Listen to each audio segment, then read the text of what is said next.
In this video, we'll move the Taylor series expansion from cosine to sine. We begin with the data set of cosine. So array formula, cosine of the x values from 0 to 6. And sine, which is array formula, sine of the x values from 0 to 6. And the Taylor series expansion, which is the summation of a times x minus theta raised to the power 2n.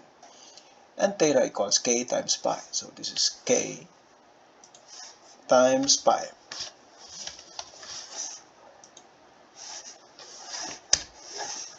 And the value of k, which is from 0 to 0.5. So data validation, list of items,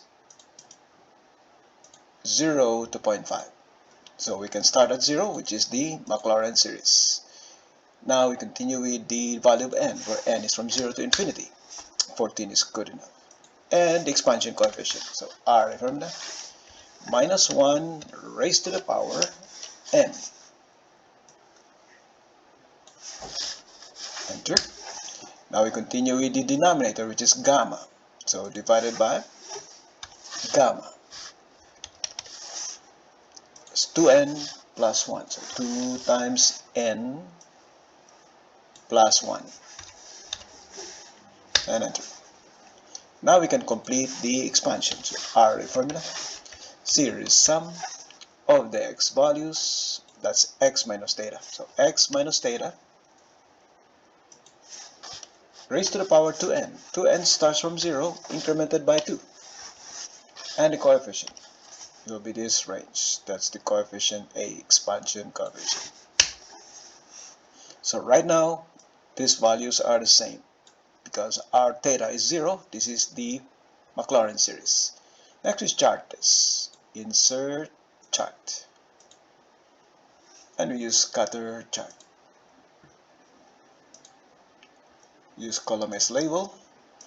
For the series, show the trend line, polynomial, to the 6 degree. For label, use the equation. For the legend, position at the bottom. We don't need a title because we already have the equation as our label.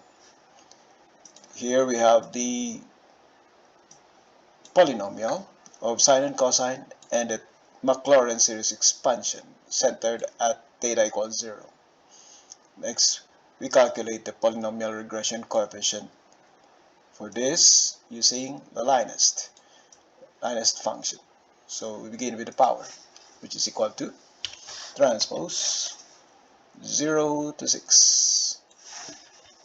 And the elements of the matrix, array formula of the x values raised to the power 0 to 6. Now we can use Linest. Linest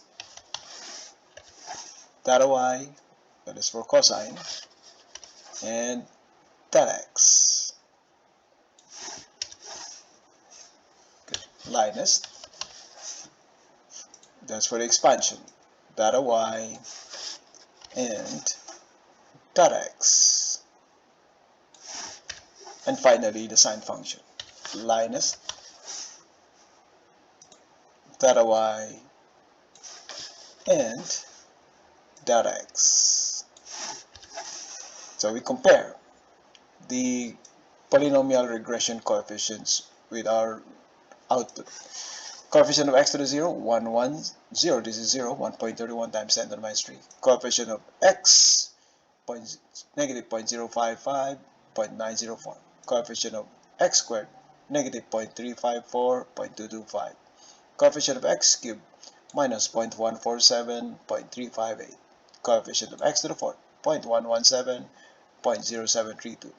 Coefficient of x to the 5th, minus 0.0201, 3.13 times 10 to the minus 3. Coefficient of x to the 6th, 1.07 times 10 to the minus 3, negative 1.52 times 10 to the minus 4. So we move our theta to k to 0.1. Now our theta is 0.314 radians away from cosine. So there's now a difference. You can move this to k equals 0.2. Now our theta is 0.628 away. That's our theta, 0.628 radians. At point 3, now our theta is 0.942 radians. At point 4, now our expansion approaches the value of sine. At point 5, now they are equal. So these values are the same, exactly the same. And their data sets are also the same. This completes the use of Taylor-Maclaurin series sum Linest polynomial regression using the gamma function for moving the Taylor series expansion from cosine to sine.